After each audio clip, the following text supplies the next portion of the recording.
Next, remove the seats. Look at the top of the oil tank. This is where you check the oil. Right beside it, with two little squeezy sides, is this. Take it off and plug it.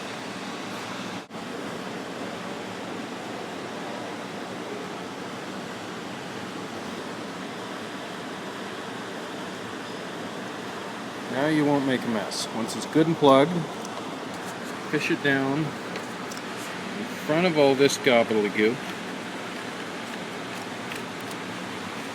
Pull it out the bottom. Voila. Send it down lower.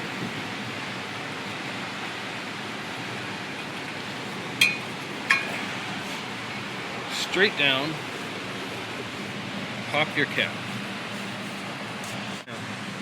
This part of everything will take a long time, so go have a cup of coffee, smoke, whatever. It's going to be here a while.